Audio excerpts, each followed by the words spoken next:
I am in a great mood today. It is Friday. It's a beautiful day outside. And I wanted to take some time to say what's up. So I am in the middle right now of working on my current whip. It is the Late Summer Wrap by Knitting for Olive. I have the sleeves left to do. I'm about halfway done with the left sleeve. I always start with the left sleeve because I'm right-handed. I always like test out the sleeve with my left sleeve because I always want the right sleeve to be perfect. So I'll always start with my left sleeve. But it's so cute so far and it's so soft. Oh, I also got a kitty. He loves the needles. Go off. Anyway. This is the cutest and most beautiful thing I've ever knit before. I'm so excited about the colors. I'm currently using also the Knitting for Olive yarn, the Unicorn Purple Merino, and I am doubling it with the Dusty Rose color in the Soft Silk Mohair. As you can see, it's giving like this light pinky purpley ballerina-esque vibe. It is so pretty. It makes me feel so cute and girly, and I love this little bow, the little strap around. The pattern originally has it to be tied in the back. I knit the straps a little bit longer, so I was able to tie in the back with two really long flowy straps or a little front tie. I think they're both very cute and I love it so much. I'm so excited about it. I don't know if you can see him right now on the camera, but he is, bro. I wanted to take some time to go over the hardest parts of this sweater for me. This is the first cardigan I've ever made, which I didn't realize how hard cardigans were gonna be, especially this one, which is so fitted. There are a lot of increases and decreases to make sure, you know, that it just is like the right size for you. Oh my God, it's so pretty. It's so soft. I love this yarn. I'm gonna continue to use the Knitting for Olive yarn. Sorry, tangent, but it's so soft. I think with a lot of other sweaters that I've knit with mohair, it's kind of been like itchy, but not itchy at all, which I'm pretty psyched about. Can't wait to be finished with it. Yeah, it's just so beautiful. One of the hardest parts to knit was attaching the bottom strap onto the rest of the sweater. Unfortunately, I've already done that, but to be able to show that without pulling apart the entire sweater, I did some crafting. Hopefully I'm able to depict this correctly, but we'll see. All right, let's get into it.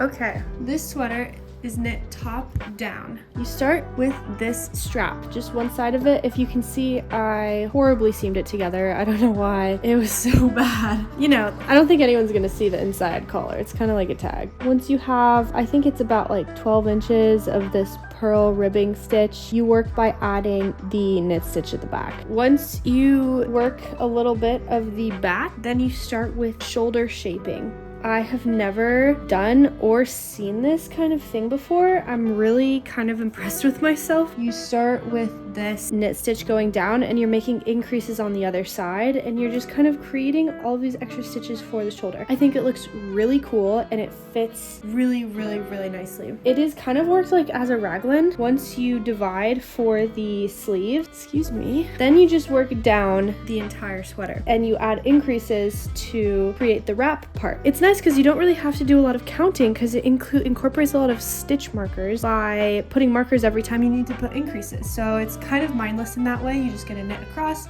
knit to the stitch marker, do your little stuff, and then get to it. And it's really cool. There's this little hole. I found out how to do this. Eventually, how you're gonna add buttons to things. So I'm excited I was able to learn a new skill, which is very cool. Adding the strap part to this was very tricky for me. You do it in German shirt rows, which doesn't really make sense, but I did some crafting, like I said, to be able to hopefully show you guys how it's done a little bit better. Once you're ready to add the strap, what you do is take your needles off. They're worked on a smaller sized needle. You start by making just the left strap. I made this one. It's about 40 inches long. I think a good rule of thumb is when I wear the sweater and it's not tied, it hangs just to my toes. You knit the strap, and then once you're here, please don't look too closely at this. It is pretty bad. Connecting it, adding it on with like this flowing into this, that was pretty hard for me to do. I think that this is the hardest part of the entire sweater. Adding the strap onto the actual sweater and then starting with the bottom band. I thought this was my favorite part of the sweater, was adding the hole for the strap to wrap in through. A funny juxtaposition, I would say.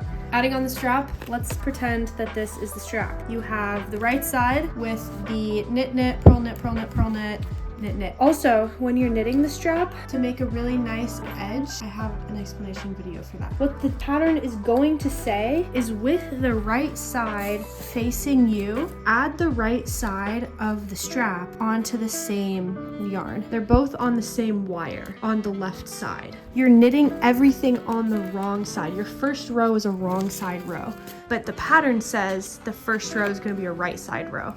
So for the rest of the sweater, you're gonna have to kind of knit it a little bit backwards from what the pattern states. So your first row is a wrong side row. You do slip one purl, purl, purl, knit, knit, knit, knit, knit, purl, purl, purl, purl. And then once you get to this side band here, you kind of connect them at a 90-degree angle with German short rows, and then you just work the band all the way through the sweater this way. So it's knitting sideways, which is also a brand new thing that I have never done before, which really cool. Once you get here, you cast off the appropriate amount and you stitch it up. So then you just knit, knit, knit, knit, knit, knit, knit, knit, knit, knit, knit, knit, knit, knit. On this whole situation, another German short row situation, but I got it from the first time a little bit easier. This side, bad. This side, not great, but a little better. And then knit, knit, knit, knit, knit, knit, knit. I hated knitting these straps. They took forever. They were long, because you know, it's literally just like a rib stitch for like 6 feet, and it just like sucks. Anyway, I hope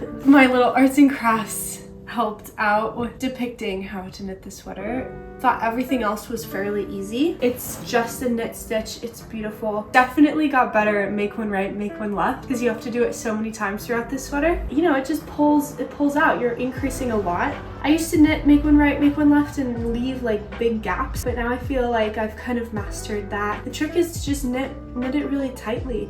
Keep your needles really close together, wrap your yarn around. Don't like hold it tight, but just kind of like pull it a little bit tighter than you usually would. And then once you're done with the straps, you start working on the sleeves. And sleeve island for this sweater just kind of, you know, sucks. I hate it. I hate sleeve island in general. But with this one, you have to make decreases every so often. So I'm probably gonna start doing magic loop. I do magic loop a little incorrectly. I'm gonna add a longer cable on to do it the proper way. I hate using DPNs because I just get so many ladders. I don't know how to fix that, and I don't want to spend so much time after the fact pressing them out or stretching them out.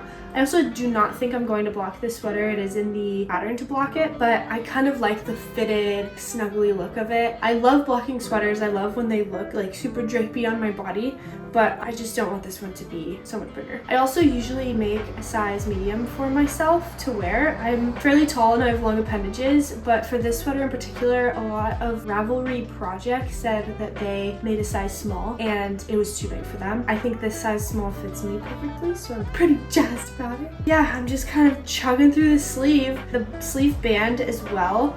You do a folded band. I think I'm gonna knit it down to bracelet length. I'm gonna just cast off on the knit edge and let the sleeve end up being a rolled up sleeve. I think that'll look really pretty, and it's just such a pretty sweater. Anyway, I'm pretty jazzed about it. I'm excited to finish it, and I will post an update. If you guys have any questions about anything, please reach out to me. I love answering questions and helping people. If there's anything I can help with, that's so awesome. I'm so jazzed about knitting, and I love seeing how other people are so jazzed about knitting, and hopefully we can share the love, have some fun, and make some friends. That's kind of just goal, I guess. Anyway, we'll see if this is good or not.